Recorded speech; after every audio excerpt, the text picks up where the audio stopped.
Metal Gear Solid Delta está sendo produzido internamente pela Konami, diferente dos outros Silent Hills que ela está terceirizando para outras empresas. Então isso botou bastante dúvida se esse remake está sendo feito bem ou de uma forma um pouco desleixada, né? Bom, a galera já pôde colocar as mãos aqui no jogo e passam pra gente as impressões, que eu achei da gente dar uma conferida e uma comentada aqui por cima. Rapaziada, se curtiu o vídeo aqui, não esquece de deixar aquele crítico aí no like. Se inscreve no canal, a gente faz vídeo aqui todo dia, tá? Então, já vamos aqui direto, que as impressões vão aqui da IGN. Bora lá.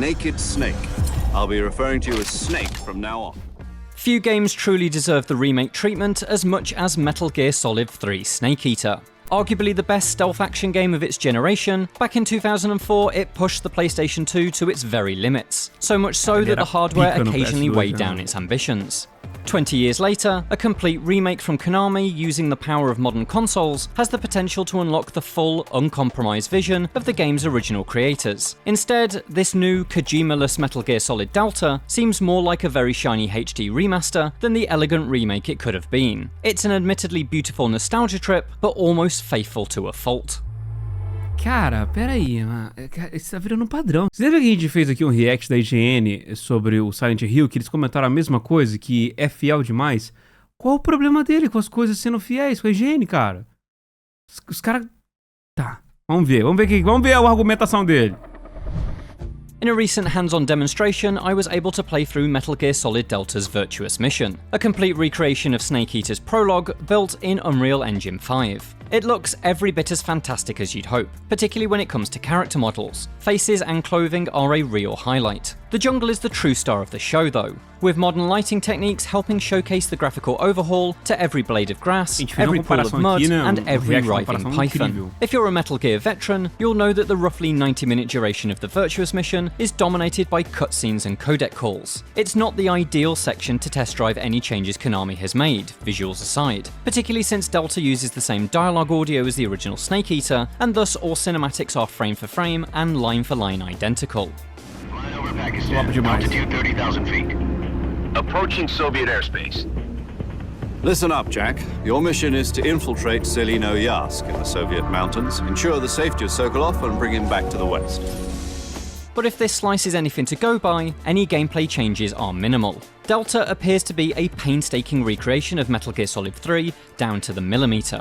Trees stand exactly where they originally stood, the same enemies patrol the same routes, and frustratingly frequent load screens once again divide the jungle into small, self-contained maps. This structure, perfectly preserved from the 2004 original, makes Metal Gear Solid Delta feel so much older than its new high-definition visuals. The jungle is small and claustrophobic, not because of its imposing canopy, but because of its limited play spaces. The loading screens act as hard barriers, meaning what happens in one zone doesn't impact another. Alerted guards can't chase you into a different map, for instance. This lack of continuity between each segment limits your creativity. There's seemingly no way to cause distractions that fool enemies into investigating beyond a loading screen boundary, or line up a perfect shot across the stitching between zones. All of this, of course, was not just forgivable back... Tá.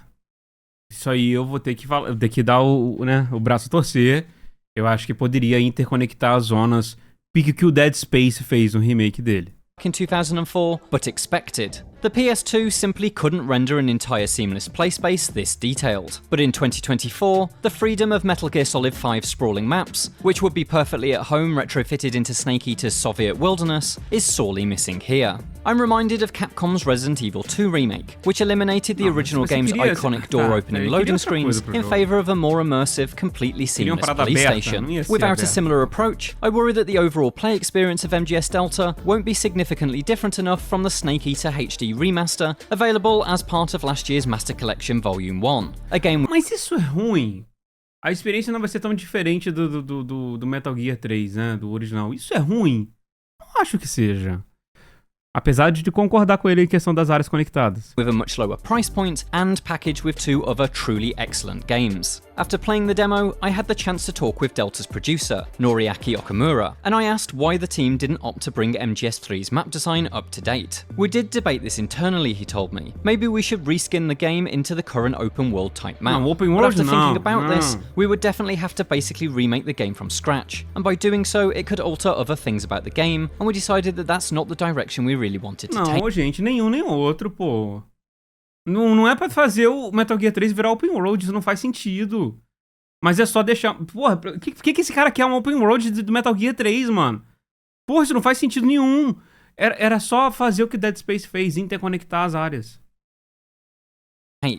While the play space of the Virtuous mission is exactly what you remember, Konami has made some smart changes that incontestably make Delta more comfortable to play than its parent. The most important is a modernized control scheme that works in tandem with the over-the-shoulder aiming, a feature pulled from the 3DS version of Metal Gear Solid 3. This setup is practically revolutionary. The original Snake Eater used inputs that had their roots in the comparatively basic Metal Gear Solid 1, but the increasingly complex and ambitious boss battles demanded a level of fine control that the scheme simply couldn't keep up with. Thankfully, the old fiddly aim mechanics are now gone, replaced with contemporary trigger-based gun controls that allow for easy, precise headshots. There's nothing in the Virtuous mission that really challenged my marksmanship, but I'm really looking forward to battling the Fury, a boss whose speed and attack patterns were an uncomfortable fit for the original game's clunky controls.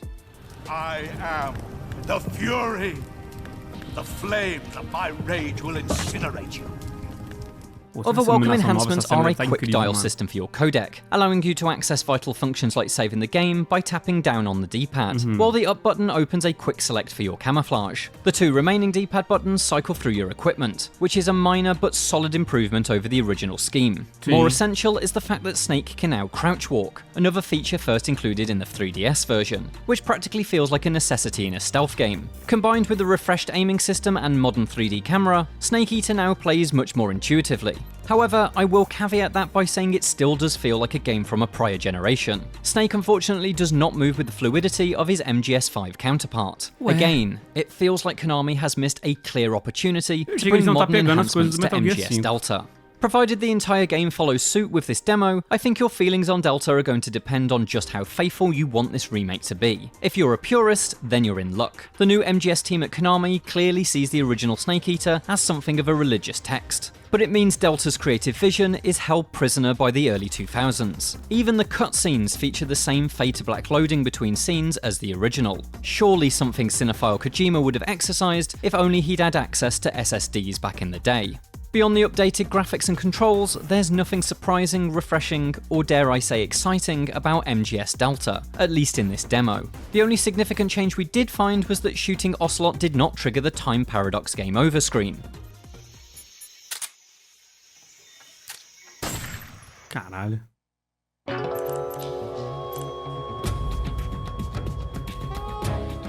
Snake, what have you done? You changed the future. You've created a time paradox. It's not clear if this omission is simply because the demo is not pulled from the final version of the game, but such a famous Kojimaism being missing from the first press showing of Delta did raise a concerned eyebrow. Hopefully it makes it into the full release. Okamura told me that he wanted to avoid a situation where the series will be forgotten in time, and that the goal of Delta was to make sure we deliver the game as faithfully as possible so it doesn't take away from the nostalgic aspect. That's a noble goal, but I can't help but feel that was the job of the Master Collection. I had hoped Delta would have seen the team upgrade and enhance Snake Eater with ideas from the Phantom Pain and beyond, offering the same story and objectives, but in a more modern, more flexible, and more reactive stealth hunting ground. That could have made it the remake to topple Resident Evil 2 from its perch. Instead, Metal Gear Solid Delta is shaping up to be little more than a prettier, more intuitive version of 2004's most essential stealth game. Essa era a proposta. Era essa a proposta. Naked Snake. I'll be referring to you as Snake from now on. The clock is ticking. This will be a sneaking mission. You must not be seen by the enemy. For more Konami remakes, check out our preview of Silent Hill 2, and for everything else, stick with IGN. Gente, parece que a IGN tá descobrindo agora qual que era a intenção do Metal Gear Solid 3, aqui o Delta, né? Que desde o início a gente já tinha visto que era isso. Era pra ser uma recriação fiel, 1 para 1, quase que praticamente, do Metal Gear Solid Delta. Então, assim... eu não sei se botaram o cara pra testar sem contexto nenhum do jogo, o cara nunca tinha visto o Delta, né? Pelo visto ele jogou o original, mas o Delta, não sei se ele tinha visto. Mas eu acho que todo mundo já esperava isso, não? Tô maluco? De esperar, de ser o que eu esperava nessa preview? e não entendeu o ponto de reclamação. Agora, eu vou ter que dar o braço a torcer pra algumas coisinhas, sim. Eu acho que, beleza, a gente quer fazer uma coisa extremamente fiel, quase que 1 pra 1, show de bola. Dead Space fez a mesma coisa. Então, eu acho que eles poderiam ter copiado um pouquinho a fórmula do Dead Space e feito algumas coisinhas diferentes. Igual até o cara falou, né, que algumas cutscenes, as transições entre as cutscenes e a gameplay é com aquele fade to black, né, que a gente tem clássico no jogo. Então, poderia ter feito algumas coisas que não alterariam a cinematografia e o sentido original do jogo, deixar as cutscenes sendo transitadas de uma forma mais suave entre cutscene e gameplay e, obviamente, reinterconectar entre as áreas. Ia ter que ter um desafio de level design, assim, né? Tipo, o inimigo te seguir de uma área pra outra que não era pra ele seguir. Ele ia ter que fazer uma programação extrazinha ali por cima, mas acho que nada super difícil de se fazer, concorda comigo? Ia ter que até criar uma seção, um segmento entre uma área e outra, né? E nesse segmento podia rolar alguma coisa, assim, pro inimigo parar de seguir. Eu acho que não seria um problema isso, na verdade. Então, assim, eu concordo em algumas partes com o que o cara da higiene aqui falou, mas em outras parece que ele queria uma outra coisa, que claramente, a essa altura do campeonato, a gente já era de se esperar, não? Se ele falasse isso, sei lá, na semana que a gente viu a gameplay do jogo, eu até acharia pertinente. Agora, não sei. Tô sendo, assim, maldoso demais? Deixa aí nos comentários o que você achou. E galera, se curtiu o vídeo, não esquece de deixar aquele crítico aí no like. Se inscreve no canal e segue a gente nas nossas redes sociais. Pode ser? Ficando por aqui. Valeu, um abraço. Até mais e fui!